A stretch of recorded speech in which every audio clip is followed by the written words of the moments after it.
All right, male inequality. Here we go. Against writing a book about boys and men because it's such a fraught subject. Do we have an ad? More heinous crimes committed in Ohio by illegal immigrants. The driver of the minivan that... Particularly in politics right now, and because so many people were afraid that merely drawing attention to the problems of boys and men was implying somehow less effort being paid to girls and women, that it's framed as zero sum, and it's sort of a whose side are you on question, and you have to be on one side or the other rather than just being on the side of human flourishing. One of the real challenges here is that if there are men missing from certain crucial areas of our society and our economy, that makes it harder for other men and boys to flourish in those areas. We have an education system that has a dearth of male teachers. We have a labour market where the jobs that are growing fastest are ones where we have the fewest men. And in families, there's the growth in what you might call the dad deficit. But that's because men leave their families. They don't take care of kids, right? Men feel like they have no purpose at the moment, and they're just significantly not as happy. It's as simple as that. Fatherlessness. They do feel inequality. They feel lesser than humans as not needed. They feel like they have no purpose in our society. As men are struggling in each of those areas, what you'll see is it'll be harder for other men to follow in their footsteps. It's harder for boys to flourish if their fathers aren't engaged. It's harder for men to enter occupations where there aren't men. It's harder for boys to do well at school where there are no male teachers to be seen. And so there's a very real danger that unless we act quite soon, that we will set in train something of a vicious cycle. I'm Richard Reeves. I'm a senior fellow at the Brookings Institution, and my latest book is Of Boys and Men: Why the Modern Male is Struggling, Why That Matters, and What to Do About it.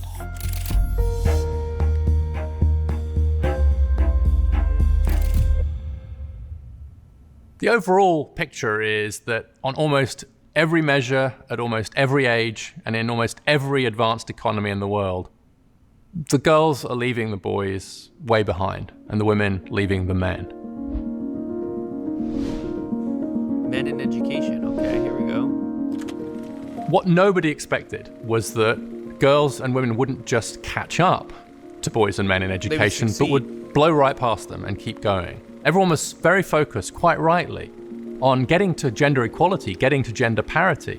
It's not that long ago where there was a huge gender gap the other way, and there was huge focus, correctly, in the 70s and 80s to really promote women and girls in education. But the line just kept going, and nobody predicted that. Nobody was saying, what if gender inequality re-emerges in just as big a way as now, in some cases bigger, but the other way around? And to some extent, everyone's still trying to get their head around this new world where, at least in education, when you talk about gender inequality, you're pretty much always talking about the ways in which girls and women are ahead of boys and men. And that's happened in a very, very short period of human history. I'll give them that. So if you look at the US, for example, in the average school district in the US, girls are almost a grade level ahead of boys in English, they and have caught up in math. Sooner.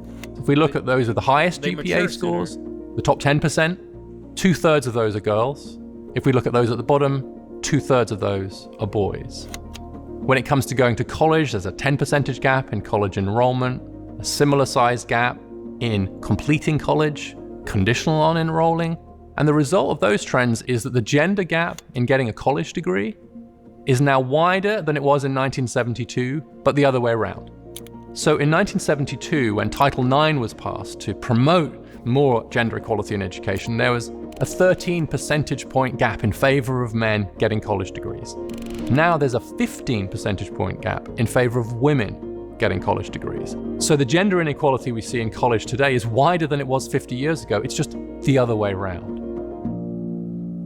There's quite a fierce debate about the differences between male and female brains. And in adulthood, I think there's not much evidence that the brains are that different in ways that we should worry about or that are particularly consequential. But where there's no real debate is in the timing of brain development.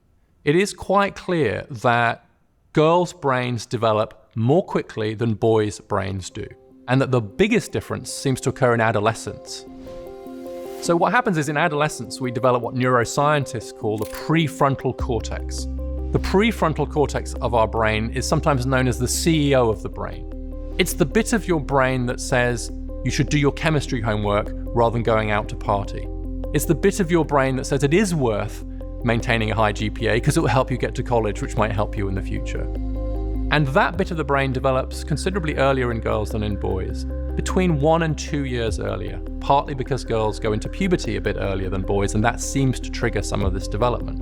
What that means is that if you have an education system that rewards the ability to turn in homework, stay on task, worry about your GPA, prepare for college and so on, then just structurally, that's going to put an advantage to the group whose brains have developed earlier in those particular areas. And that turns out on average to be girls.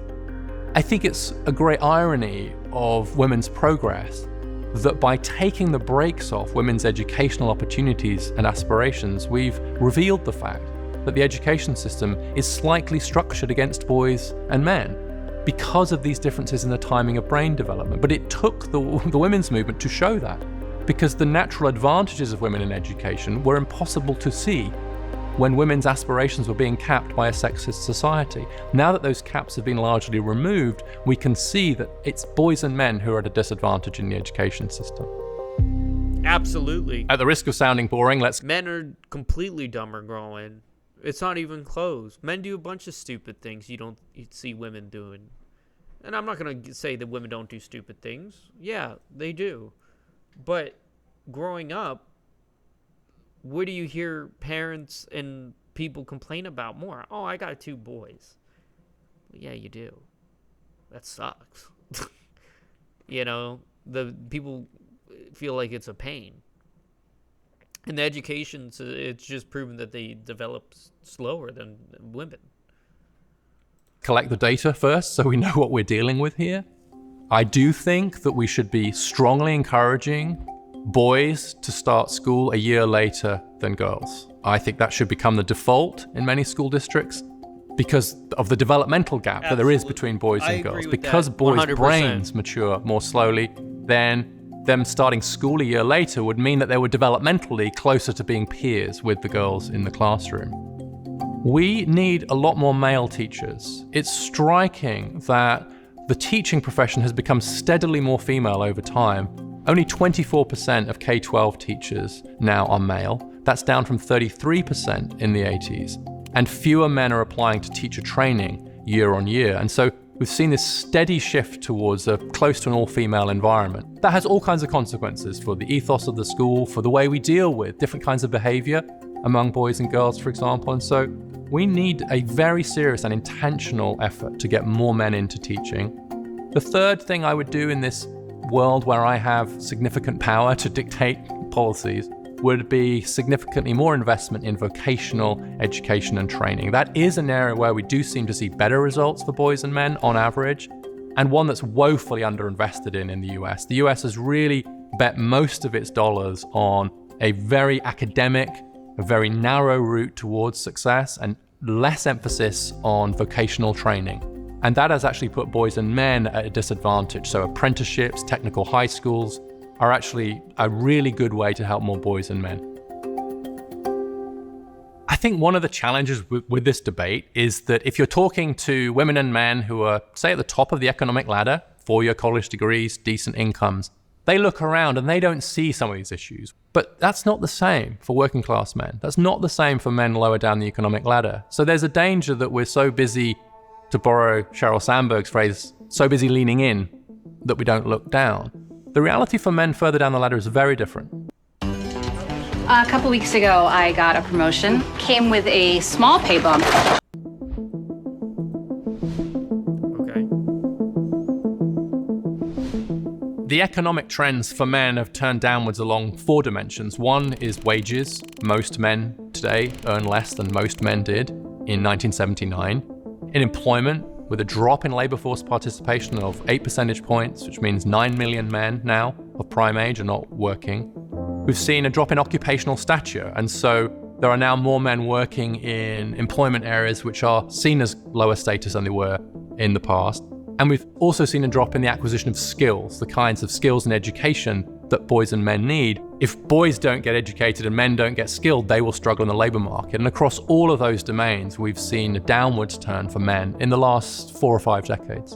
And so the way in which social class divides have opened up, economic inequality has widened, is really important to understand in the context of gender inequality. If we only focus on gender gaps, then we miss the fact that both men and women at the top have done increasingly well, but that's much less true of everybody else, and especially it's less true of those from lower income backgrounds, working class boys and men, and black boys and men. You see many of those trends are amplified, and so those boys and men are really at the sharpest end of many of the social and economic changes. On the one hand, we have a huge and successful and laudable effort to get more women into STEM jobs, so science, technology, engineering, and math. On the other side, we have what I call HEAL jobs. So that's health, education, administration, and literacy, almost, if you like, the opposite side of the coin to STEM jobs. And that's where a lot of the jobs are coming from. Health and education alone are huge and growing sectors in the US. And so by my estimates, for every one job we're going to create in STEM between now and 2030, we're going to create 3 in HEAL jobs. But those jobs are at least as gender segregated as STEM jobs, but in the other direction. And unlike STEM, becoming more so over time. So if you look at the HEAL sector, only 24% of the workers in those sectors are male, and that number is falling. And in particular sectors, we're seeing a really precipitous drop in the number of men. We have a drop in the number of male teachers. We have a very sharp drop in the number of male psychologists. That's dropped from 39% male to 29% male in the last decade alone. And among psychologists under the age of 30, only 5% are male. So we roll that forward, and we're going to see psychology becoming essentially almost an all-female profession.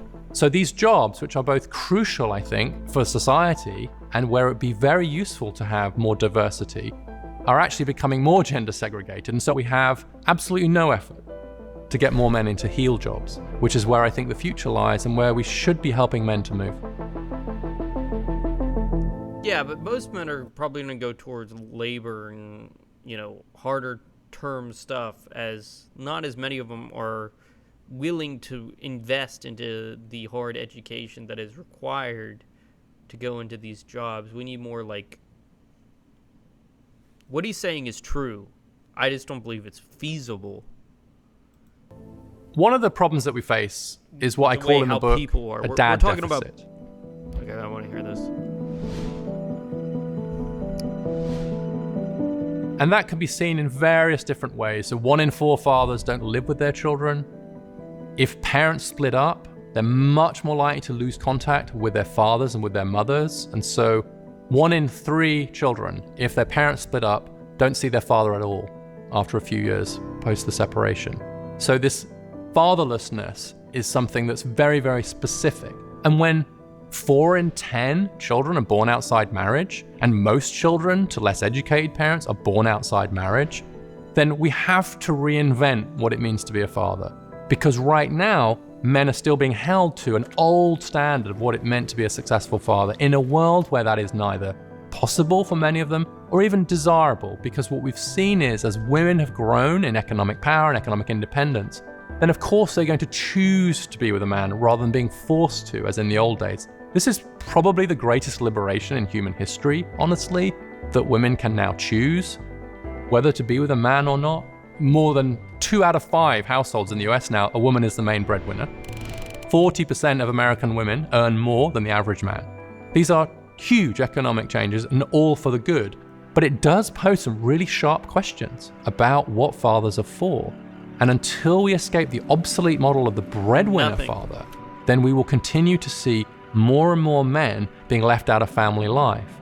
And the kicker is that boys in families that don't have a father presence suffer much more than girls. And so then what happens is that male disadvantage can become intergenerational, because if the fathers are struggling and therefore not really involved in their kids' lives, then the boys are the ones who suffer most, who will then go on to struggle themselves in education and the labor market. It really makes you think, doesn't it? It's clear by now that marriage and social institutions and a sense of purpose matter to men. And so as we've seen these real challenges faced by men in education, work, and family, you're seeing some really difficult and troubling health consequences. And so the so-called deaths of despair from suicide, overdose, or alcohol, 3 times higher among men than... Holy balls. 3 times higher, huh? Dude. Guys are having problems. We're having some serious issues now. 3 times? I don't want to see any of my friends or anyone like that. among women. Suicide itself, 3 times higher among men and women, and rising very quickly, especially among middle-aged men and younger men. So we can see these as symptoms, I think, of a broader malaise, which is what's troubling boys and men. And for men in particular, this sense of purpose is very important. I think it's a human universal that we need to be needed.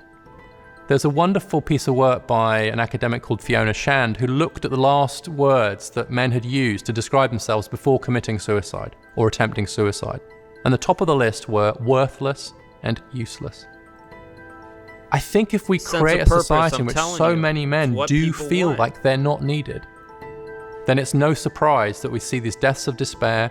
We see problems with opioids. Opioids are a much bigger problem for men than they are for women. And one of the great tragedies of opioid deaths is the death rates are higher in part because the users are on their own.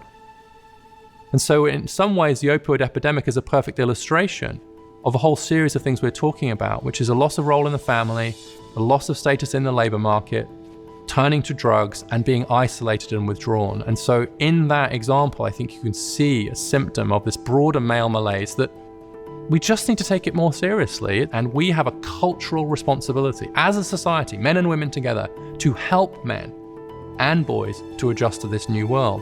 Because right now, many of them are really struggling. Get smarter, faster, with videos from the world's biggest thinkers. Yeah, he's absolutely right. Men literally, they're having such arguments, such problems. They do develop slower. Their waiting year would make them more viable. I think giving men jobs that are more inclined with our area, wages need to be more equivalent, and the sense of purpose that we find is having a family is just not sustainable because people just aren't having kids anymore. So no, men, yeah, sure, men kill themselves 3 times as often. Absolutely, that makes a lot of sense. I wouldn't put it past anyone. Yeah. All right, what do we got next here?